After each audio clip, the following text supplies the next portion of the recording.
So, what if I told you that being less available could actually make you more powerful?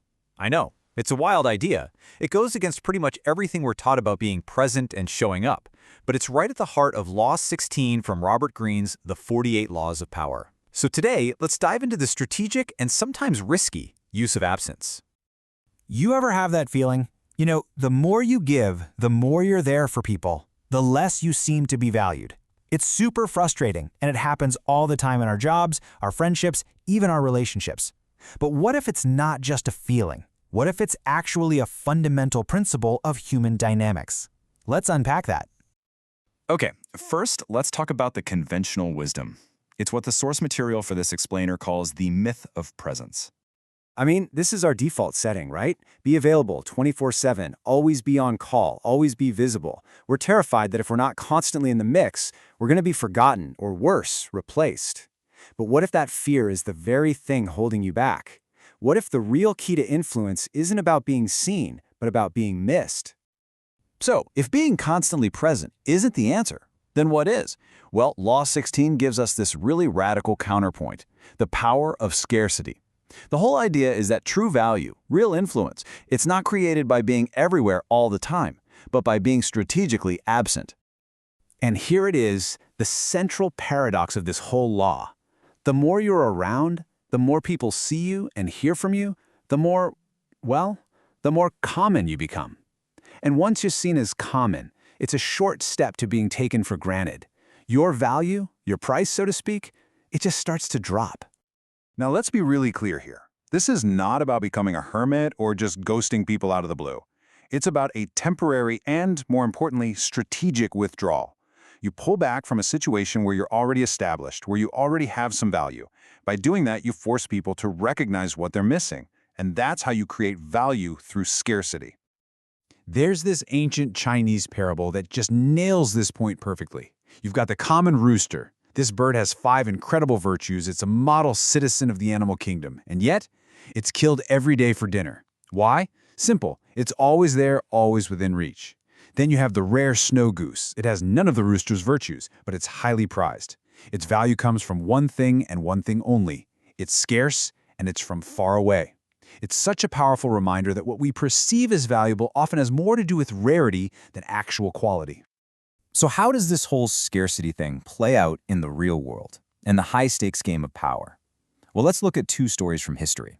We've got a master strategist who used absence to literally make himself a king, and then there's a poor troubadour who found out the hard way that this law is a very, very sharp, double-edged sword. Okay, the story of Dionysus is just a masterclass in this stuff. First, he makes himself completely indispensable. He becomes this wise, impartial judge, and everybody relies on him. He's everywhere solving all the problems.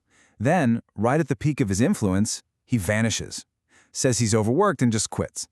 The result? Total chaos. His absence creates this massive vacuum that only he can fill. And the people, finally realizing just how valuable he was, they don't just ask for him back, they beg him to return as their king. Incredible. But, and this is a huge but, the story of Sir Guillaume de Bourgogne shows us that this law is a really delicate instrument. If you misjudge the situation, your big strategic plan to use absence can just blow up in your face. So Guillaume's plan seems kind of simple, if a little dramatic. He wants to start a fake fight with his lover, then withdraw for a bit, and then come back and enjoy this sweet reconciliation. But he made a massive miscalculation. Her feelings for him were already super intense. So his absence didn't make her angry like he planned. It fanned the flames of her love into this desperate obsession. He completely lost control of the situation and ended up being the one pursued, not the other way around. The philosopher La Rochefoucauld just captured this psychological principle perfectly. Sir Guillaume's absence acted like wind on a fire. It totally fanned the flames of his lover's great passion. He learned a tough lesson. When feelings are already strong, absence only makes them stronger. It'll put out a little candle, for sure, but it turns a bonfire into an inferno. Okay, so we've seen the stories of triumph and, well, total failure. So let's get under the hood a little bit. How exactly does strategic absence work? What are the mechanics that actually increase your value? It actually works on a few different psychological levels, all at once. First, you're literally starving people of your presence, which creates a kind of hunger for it. Then, you're introducing this subtle threat of permanent loss, which forces them to respect you more. But maybe most importantly, your absence gives their imagination room to run wild. They start to idealize you. So when you finally do return, it's not just a comeback, it feels like a resurrection. And that creates this amazing aura of power. I mean, just look at the contrast here. It's night and day. Too much presence and everything just gets worn down. Your value goes down, respect erodes, desire gets suffocated. But strategic absence, it does the exact opposite. Value goes up, respect is forced, desire is inflamed, all because you gave people's imagination the space to do its work. That's really where admiration and power are born. And look, this isn't just for ancient kings or dramatic troubadours. This is a tool for maintaining power on pretty much any stage. Even Napoleon got it. He knew that if an emperor is too visible, he just becomes common. So by making his public appearances rare, he made sure every single one was a major event. You see this today with people like the artist Banksy, or creators who only drop new work once in a blue moon. Their absence builds this incredible anticipation, and it makes every release feel monumental. Okay, but wait. Before you go and practice your own disappearing act, we have to talk about the most crucial part of this law. Because knowing when not to use it is just as important as knowing when you should. And here it is. This is the big catch. Absence doesn't create value out of nothing, it multiplies the value that you've already built. If you withdraw before you've established a powerful presence, before people really know you and rely on you, you're not going to be missed. You're just going to be forgotten. So the sequence, the order you do this in, is absolutely everything. Step 1, you have to establish your presence. Be seen, be appreciated, be valued. Step 2, you have to engage people on an emotional level. Make them actually care that you're around.